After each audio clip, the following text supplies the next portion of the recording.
Well, good morning, students. I hope everyone is doing well. As technology goes, technology failed me last night, or I failed technology, one of the two. We had a wonderful discussion, and unfortunately, the discussion did not get recorded as I had thought it was being recorded. Apparently, I need to review the procedures. Anyway, I'm going to rehash, sort of recap, if you will, what we did last night. Like I said, we had a wonderful discussion about this week's, not, about what we're doing this week, actually. Not so much about the assignment. I've already pre-posted the assignment requirements, so please feel free to look over those. So I'll start here. Of course, this is applying learning theories to healthcare practice. And what I want you to do is to sort of look at these students that might look very similar to somebody you might see in a class. But these students are very special to me because these are my students in Albania. For a couple of years, we did rotations in Albania and taught. I'm teaching here with the nursing students. I believe second or third year. I'm not quite sure. I can't remember what year they were in, but they only have a 3-year nursing program. And so they were close. They were either close to being finished or they were going into the third year. They had asked me to do a lecture on blood gases and interpretation and neurophysiology of how blood gases stimulate breathing. So that was in my wheelhouse. So I volunteered to do it and enjoyed every minute of it. What was interesting is, and if you'll notice how close they're sitting, that's the way they sit in class. That's not for the picture. Most people, when I show them this picture, they think, well, they all kind of scrunch together, but nope, that's how they sit in class. They are shoulder to shoulder. So they're very much in each other's personal space, if you will. But if you can see, you'll see a number of, and the desks aren't that big. A number of them don't even have books, paper, or pens. Now you'll see them scattered throughout, but um, they're not obvious. Whoop, sorry about that. They're not as obvious because you can't see everything. But most of those desks have nothing on them other than they're leaning on them. Well, after about an hour or so, and keep in mind I was doing this originally on a slide projector from the 1950s, and I'm not kidding. It got so hot, my slides started to melt. So what I had to do was I had to shift gears very quickly and use their chalkboard, which was missing about, I don't know, maybe a quarter of it on the end. It looked like it had been hit with something and it had broken off. And I had this big ball of chalk, and I had to draw with chalk that kind of what you would use out maybe on the sidewalk rather than on a board like that. So after about an hour and a half, we had started asking questions, gave them the scenarios with the different blood gases without taking a single note. Students had answered all of my questions correctly. Now, of course, not all of them answered the questions, but I mean, the ones that answered got them all correct. I was amazed. It was at that point I realized something because I didn't have PowerPoints because obviously what had happened to my slides, but my students were not benefiting from the handouts that I was giving them. They weren't engaged with the lecture. These students were engaged with the lecture. And that's the kind of behavior you want to evoke from your students or from a staff member you're trying to train or from a patient that you're trying to teach about it, how to take care of themselves. So we went back and forth to Albania over a period of years, and they came over here, we went over there, and it was a wonderful experience. But I learned so much about teaching that couldn't be taught in a book. And one is that we have to give people credit that if you give them the opportunity, they will truly rise up to the challenge. And that's what I want to challenge you with is to, get your students or staff or, even your patients to rise up to the challenge of learning something new.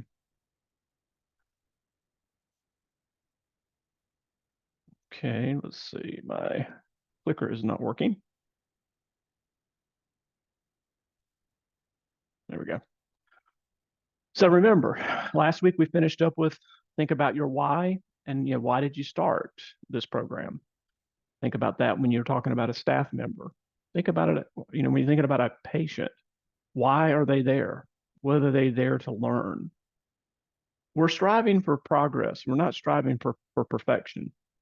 No one is perfect, but we want to get pretty close, I guess. We don't want to make major mistakes, but sometimes, little idiosyncrasies about the way to do a procedure, for example, probably wouldn't matter if, as long as it's not dangerous, that you might want to use your left hand versus your right hand. Things like that. We're not seeking for that perfection. We're seeking for the progress that we can make with staff, students, and patients.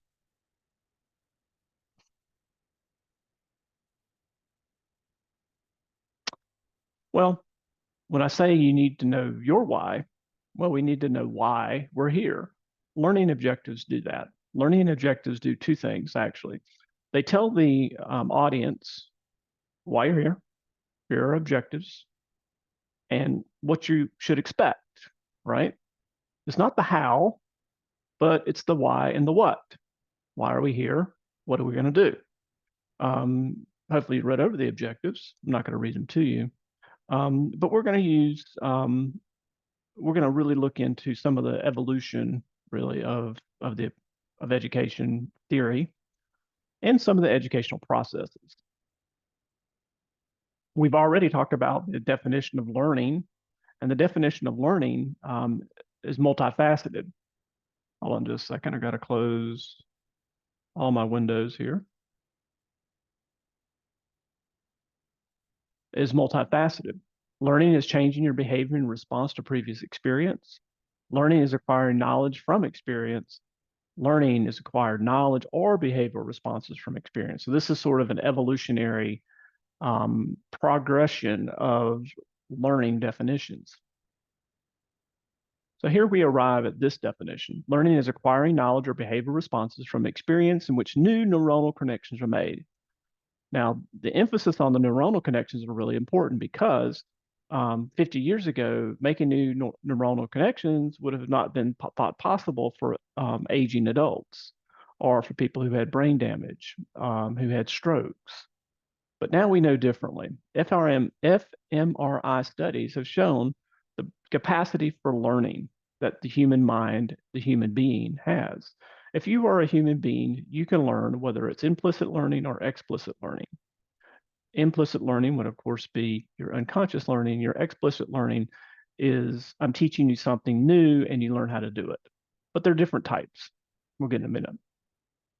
Here's the physical basis for learning. Now, the physical basis for learning is memory is the byproduct of your learning. Now, what is the learning? Well, the learning is actually the experience, not necessarily the what the book wrote learning is, but what, because you're not going to remember every word, you're going to catch the gist of it and then encode that information into long-term memory.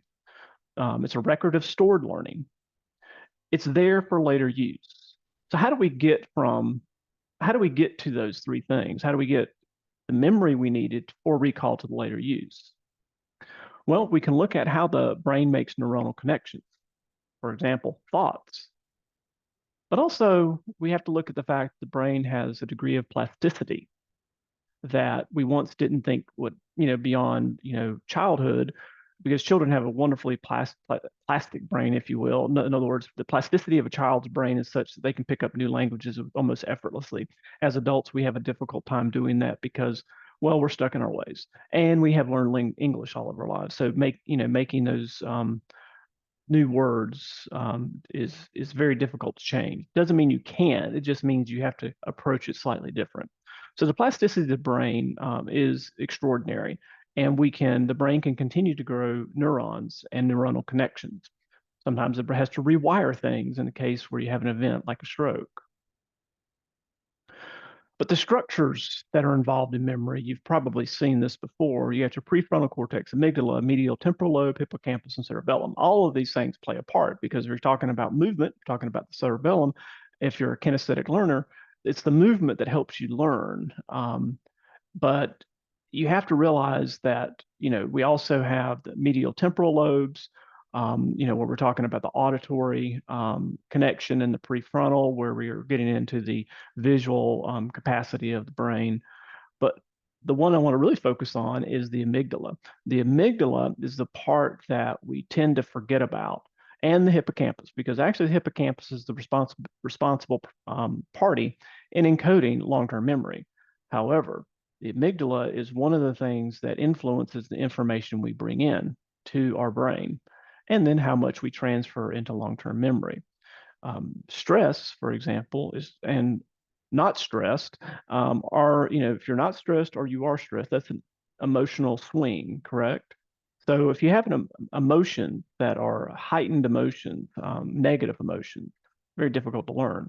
If you're open and very happy, it's much easier, and you're much open to learning, it's much easier to learn. But even if that's the case, you still have to have the translation from the experience, the emotion you experience, into long-term memory. So if you had a bad experience in high school with, say, math, you translate that into long-term memory as I'm no good at math. And that's really not the case, but it's very difficult to change because it's linked to an emotion. So emotions are linked to behaviors. And I mentioned in my post for last week's discussion board, if hopefully you read it, talking about self-efficacy of the individual. Self-efficacy of the individual goes directly to those experiences. How did they learn in high school? Were they supported, or were they given negative feedback, positive feedback? Negative or positive feedback evokes emotion. So some people feel like negative feedback is a way to motivate students, but actually that can be very demotivated, as I'm sure most of you have experienced. So we have to be mindful of the fact that staff come to us, or students come to us, or patients come to us with preconceived notions or ideas or beliefs or knowledge. In some cases, maybe it's based on belief, but not necessarily fact. And we have to break free of those preconceptions. It's a behavior. It's a behavior that is processed by emotion, and emotion is processed by the amygdala into the hippocampus into long-term memory. Speaking of memory, we have short-term and long-term. I think everybody's aware of that. Now, your short-term memory is actually something you're using right now. You're bringing things up into your memory. Oh, yes, I remember that. But you didn't actually necessarily sit there and evoke it out of it. Maybe something I said, or maybe something a colleague said, brought it out. Or maybe, you had to experience something that, or been involved in something that you always, wanted to, we were doing at work, for example, and automatically you start doing the procedure, and it's been a while since you've done it.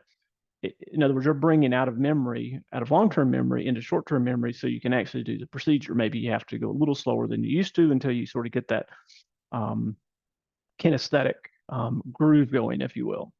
But the long-term memory I mentioned about a few minutes ago, explicit and implicit memory, are events. Implicit are things that you learn and you don't even have conscious awareness of it. And tying a shoe, riding a bike, those kinds of things, or procedures that you, techniques in your procedures that you started doing and unconsciously did, but you don't know how you did it. And it's very difficult to explain because it's not something you were taught, something you learned. Maybe I need to change the way I actually maybe switch out ventilator circuits is a good example. We used to have a contest on who could switch it out faster, but as you go through that, you start seeing other ways of doing it, and you start learning on your own of how to do that maybe better for you, not necessarily better for the other person. But these kind of implicit learning experiences are sometimes just unconscious, and you don't even know what's happening until somebody points it out. Ask you, why are you doing it that way? I don't know. Well, if I don't know, I can't explain it. But then I have to ask the question, well, is it wrong or is it right? Is it correct or incorrect? It's worth noting. I used to see people do procedures all the time, and I would ask them, why do you do it that way? And they say, I don't know. It just seems to work. Well, how did you learn it that way? I don't know. It just happened that I saw how, so they knew how this, that they developed this, but they didn't know how to explain it. Now, as explicit memory, these are pretty simple. Conscious, you're learning consciously, but it's split into two different types: episodic and semantic memory. Episodic is very, very easy to understand because you already experienced it. if you, 9/11, for example, you probably remember exactly where you were during 9/11. You may not remember all of the events around you, but you remember that event, and that event anchors your experience. And so whatever you did that day, oftentimes you can remember it very well. Sometimes this is called flashbulb memory. But flashbulb memory can be very deceiving. And sometimes, because of the way the brain works and the way we are as human beings, we fill in the blanks. And those blanks get filled in sometimes with improper information. Now, semantic memory is the general knowledge about the world. For example, today is July 4th, 2003, and you know that to be the birthday of the America, United States of America. So we've got the New World. You remember when the New World was established, in 1492 when it was founded. You might remember that 1776, July 4th is our nation's birthday. Those kinds of events are things, they're general knowledge. You learn those when you grow up and you don't really forget them, but you don't really have to think about them. Now, if you've never learned them, then of course, then you would have issues of remembering, what something was because you have no memory or experience with that. So long-term memory has both declarative and non-declarative types of learning. So declarative is your episodic and semantic. Non-declarative, the procedural, things you know that you can do by showing, but you can't necessarily explain. So you might show me a different way to suction somebody or intubate, but you can't explain it because you develop that skill through the practice of performing or doing. Now, most people think of this as when you're learning to how to ride a bike. Remember, you got up on the bike, you fell off the bike, you got back up on the bike, you kept doing that until you learned how to balance. The body learned, through motion how to balance the bike so you could start pedaling forward. Um, if you are priming as an example of, you hear a word today and you start using it, maybe because it sounds cool, and sometimes inappropriately, but you are doing it because you heard it and you just sort of start using it. There was, every year they come out with the words you'd like to get rid of. Paradigm shift was one of those. You always heard around the time that came out, you started hearing it on the news, and we have a paradigm shift in the United States, and you start using it and not even realizing you're using it. Teamwork makes the dream work. That's another one. And I'm not saying that it's a bad thing. It's just that we start using those types of phrases or words because we can remember it very easily, and it kind of rolls off the tongue. You can still remember your ABCs because you learned it probably by song. Well, you probably also, because you have enough knowledge now that you can remember it just from the sheer fact that you've learned it a number of different ways. Conditioning, salivating when you see a favorite food, not even when you see it, actually, when you smell it, or even someone talks about it, or even remembering it. So theories. Now we have, as we progress into theories, we want to point out these are some of the theories, theoretical perspectives of education. Now keep in mind, theories are what they are. They're theories. They are not laws. We have a lot of laws, say in physics, and Dalton's law comes to mind. The law means that it doesn't change, right? But a theory hasn't been proven. So when we look at these, we just have to take that with a grain of salt. But we also have to give it credence to the fact that certainly knowledge is acquired through behavioral response. We just talked about that. And it's also in response to environmental stimuli. If we're looking at the cognitive constructionism, we're looking at knowledge system of cognitive structures actively constructed by learners based on pre-existing cognitive structures. How did that happen? Well, they had some type of behavioral response to whatever they were learning, and that knowledge was gained. And I mean behavior, I don't mean good or bad. I'm talking about a response, an emotional response, I guess I should say. And then social constructivism. We certainly know, just based on the last couple of years, how social structures impact our behavior and therefore impact our learning. So you'll see a bias here. I really believe that behavior itself, behaviorism, answers a lot of questions because behaviorism is linked to how the brain actually learns. So this is just a different way of presenting that information. The only reason I point this out along the way, I'm going to show you maybe one or two different ways to present the same information. Now, what I like about this slide, just from a educational standpoint, is it's colorful, but it's also allows me to compare and contrast in a conversation without having to have this. Because what this tends to do, if you go back to this slide, this tends to make you want to read in order. This does not. So when you're presenting your final project, keep that in mind. When you use graphics, it helps you sort of focus the audience. So you could spend a little time on cognitivism, constructivism, behaviorism. But what do you see? And the reason I'm pointing this out is because you see the overlaps, right? And the whole point is if you looked at all three of these different theories, in the center of this is you want to help put the student in charge of their learning. That's the idea. That's what you're doing in this master's program. You're in charge of your learning. If you didn't know that, yes, we guide you along the way, but we're getting off the stage. We're trying to help you take charge. That's why you're doing your project this semester towards an end product that may be used in your final capstone. It may not be. That's okay. But you can just see how it's broken out. So, for example, we see the crossover between constructivism and cognitivism because they both participate a great deal in problem solving, different problem solving stages, but it's also part of the guiding process that we talked about. And then when you look over on the left-hand side where it crosses over with behaviorism, we've got drill, skill, practice, positive reinforcement. Well, if you think about it, what constructivism is focusing on learning by doing, as is behaviorism, because behaviorism is learning through experience. Process through the amygdala, process through emotion, all of those different aspects of the brain. So here's the question I have for you. How do you get someone's attention to process the information, to store it into memory, to bring it up into action? In other words, once we get something into our long-term memory and it resides in our long-term memory, we should be able to bring it out of storage when we need it, correct?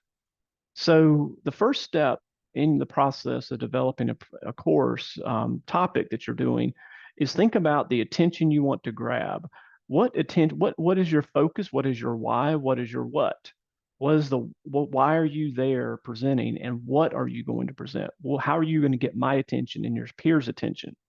Well, one of the ways to do that is to actually use storytelling, sort of what I did at the beginning, if you recall. And the purpose of the story is so you can kind of understand a perspective. And the story should relate, obviously, to what you're going to be talking about. You don't want to necessarily tell a funny story that has nothing to do with it because it distracts the audience. You want to have it flow into the presentation. Once you get to stage one where you capture their attention, you move into stage two where they start to encode the information because they're interested. Gets into the short-term memory, and it's a very short period of time, and keep that in mind. Before it ever gets into long-term memory, we have to figure out what's the storage strategy, and one of the storage strategy in the long-term memory is to do something with the information so you can elicit a response the next time you need to recall that information. So that's why simulations work so well. You can talk about ventilators in class, take them to the lab, and then it helps them store it in long-term memory. However, it might be better maybe to take them to the lab first. We call flipping the classroom. Have them play around with the ventilator a little bit as you talk, and then as you do that, it anchors them into a little bit more concentrated activity with the ventilator so they understand the different modes of ventilation. There are a number of ways you can do it, but that's the idea. Your goal is to get them to, from the external process of attention to the external process of action. You want them to be able to perform, say, ventilator setup or perform ventilator adjustment or whatever the procedure is. You want to get them from that stage to the fourth stage. How you get there is going to depend on that student's attention span initially. So it's up to you to get that attention. So what we're trying to do is we're trying to take them up to a novice level, up to expert level, right? Well, it depends. You're not going to expect a patient to be at expert level.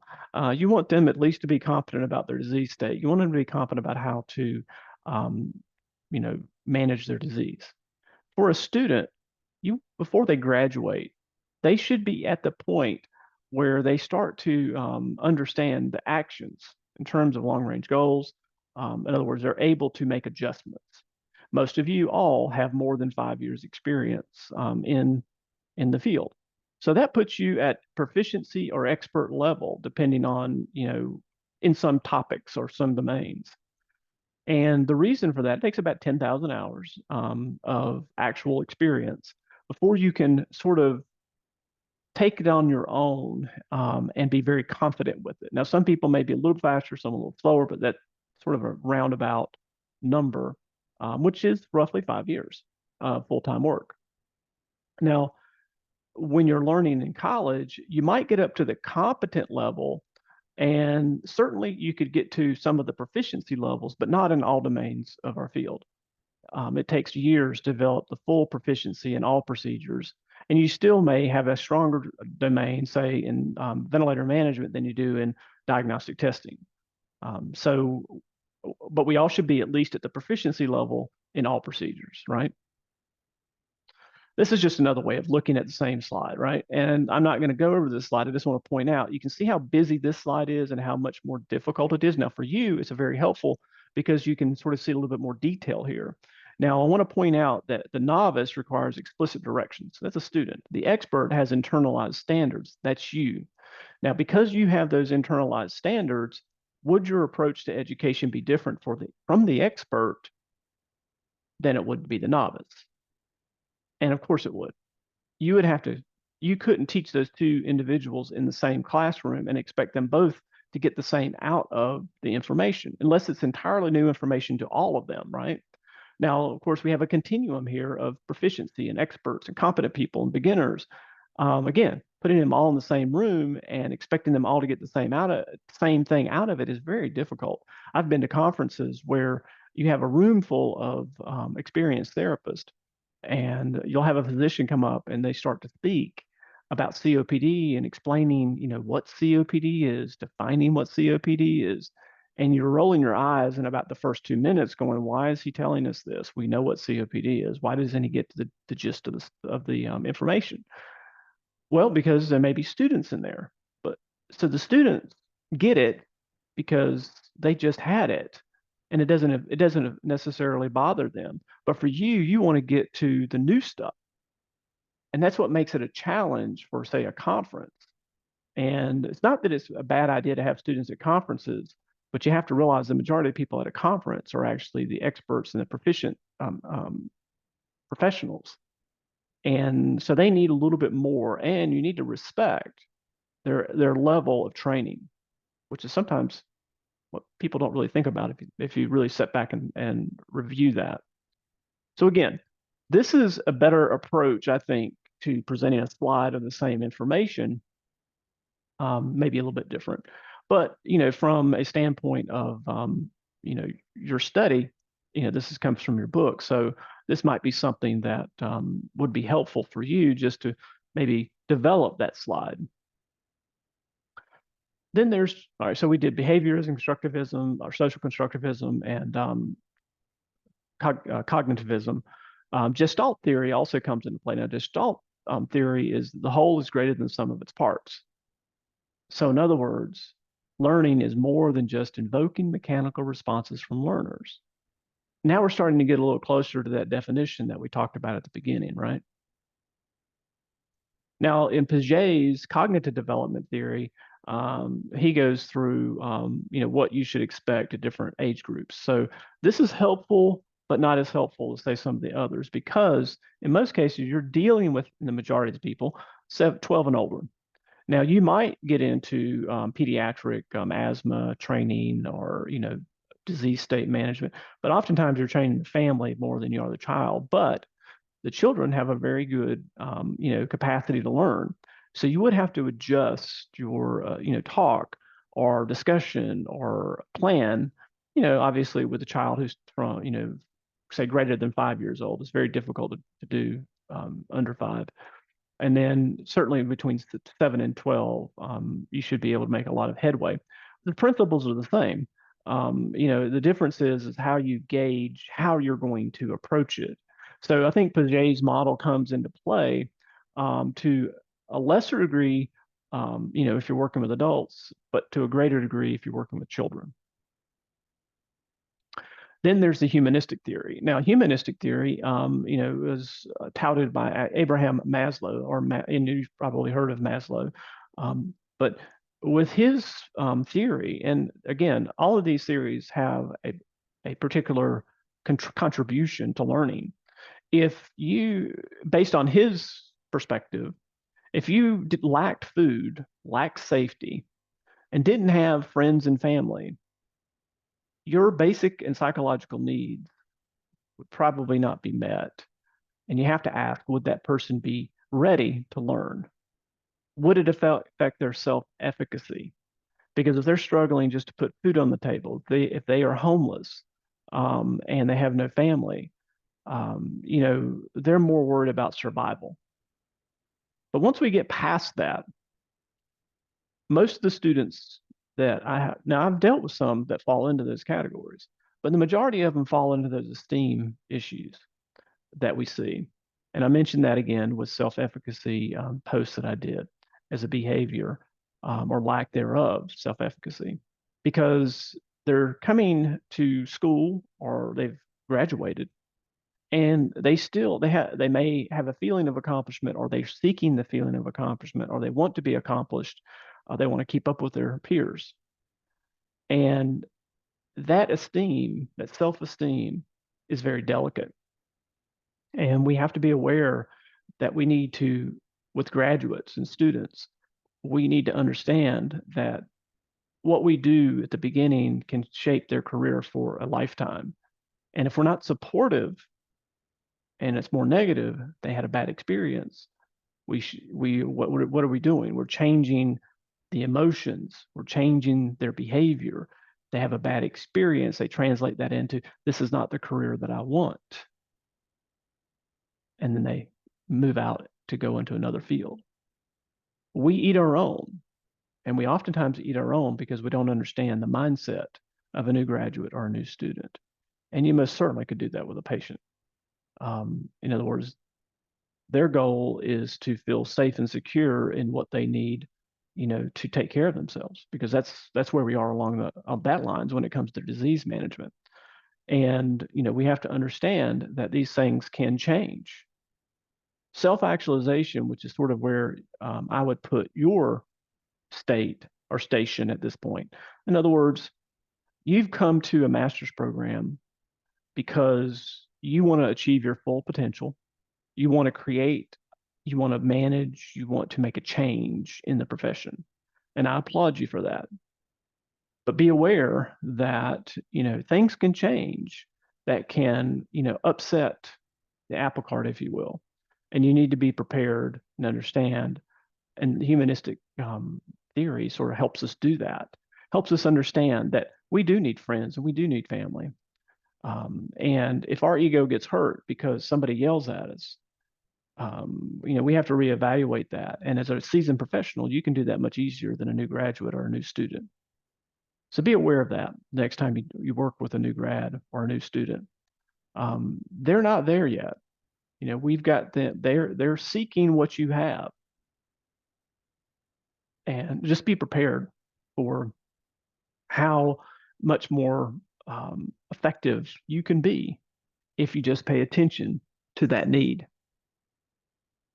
So learning is a complex process, and this comes from your book. So involves preferred and interacting sensory models colored by the past, present, and social context, and is regulated largely by learning on the basis of each person's development, experience, and sense of self. I normally don't read these, but I had to read this because really this conceptualizes the whole thing. And this is what neuropsychology and learning theory is all about. So look at all your theories, look at all your learning styles, and just remember that the whole process is complex and all contributes. That's sort of the sum of it. Now, when we look at the generalizations related to that, remember the emotions interact with cognition and learning, emotions, amygdala, hippocampus, how we translate and transmit.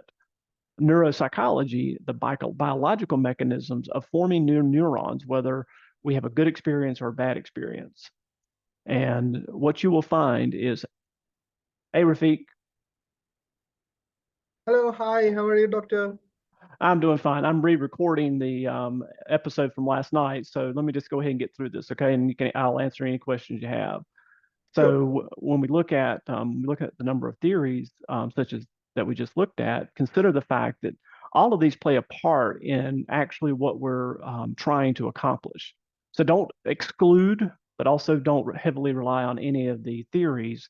Just make note of the fact that they all contribute. But again, my my bias is toward behaviorism only and humanism because of my background and my research. But I certainly consider all of those theories to have some applicability, but not absolute applicability. So generalizations, the brain is processing different for each type of learning. Identifying processes for each individual is unique. In other words, it's complex, it's active, it's multifaceted. And we have to step back and say, okay, I can't pigeonhole myself into doing something one way. You might be able to get away with that, maybe say with suctioning a patient, but you can't really do that when it comes to learning because the way you suction a patient or maybe the way you set up a ventilator is a little different.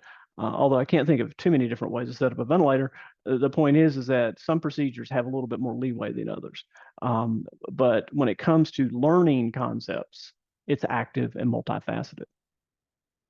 So meaningful practice strengthens learning connections. The neurons change with practice. We know this, again, through fMRI research and how the brain actually lights up when different stimuli are presented. One-shot patient education efforts are not likely to be effective at changing behavior, or the same would go with staff, or the same would go with graduates. We can't teach a topic one time and expect that person to change their behavior and do a procedure and do it well. We are fooling ourselves if we think of that because it takes encoding. You get their attention. It takes the processing. It takes the practice with something, and to teach them one time is totally ineffective. So when you develop whatever project you're developing, think about not just here is the presentation, but how are we going to follow up and help that person encode that information properly? And remember, stress can interfere with or stimulate learning. Learning when we across the continuum. Remember, I mentioned the amygdala, and the amygdala is what processes emotions. Stress interferes with the ability to process information correctly. Now, there's good eustress, there's distress. And that distress, you can have a warped sense of what's happening at the moment and translate and transmit that information through the hippocampus into long-term memory inappropriately. But what's interesting about long-term stress also inhibits the hippocampus. It also shrinks the hippocampus. As you shrink the hippocampus, what's going to happen is the ability to store things in long-term memory is going to be more difficult. So later in the semester, we'll talk about ways to address that. And lastly, I want to present a model to you that wasn't in your book. Actually, it's a model that I developed. The model, or I shouldn't say I developed, that I use. It's probably a better way. I am a advisor for the National Institute of Whole Health, and this is the model we use with patients. Actually, it's the model we use with graduate students to teach them how to talk to patients about health information. We step around the patient. In this case, the patient is the learner, and we look at, what are their needs? We don't start arbitrarily with any of these. It's if I was sitting down individually with you as a learner, I would find out what it is you needed, and that's the part of the wheel we would start with. And then organically, we would move to whatever part, say, for example, if you had a stressful home environment, we would talk about that for a while, and we would find out what those stressors are. But then, because environment and stress are also emotional, we would talk about how that impacts you and your ability to, say, study or to get work done. But how does that impact your esteem? So your spiritual aspect is the aspect of your essence, not necessarily your religion. So when you think about spirit or spiritual, in this case, it's your self-esteem that we're talking about, that on Maslow's chart. And it's very enlightening when you start to really step back and look at people from this perspective, because it's not that this is the only way, but you have to have and you have to develop a way to approach people and to center you so you can remain centered for them, if that makes sense. Now, surprisingly, you would think, well, what does nutritional have to do with this? Well, we'll get into that later in the semester, but it does have a great deal to do with learning. Lastly, what goes along with this model that I'm speaking of, the whole health model, the whole education model, is something called the square of common good, or just common good. In other words, if you want to accept and understand and empower others, one of the first things you have to do is respect who they are as a human being.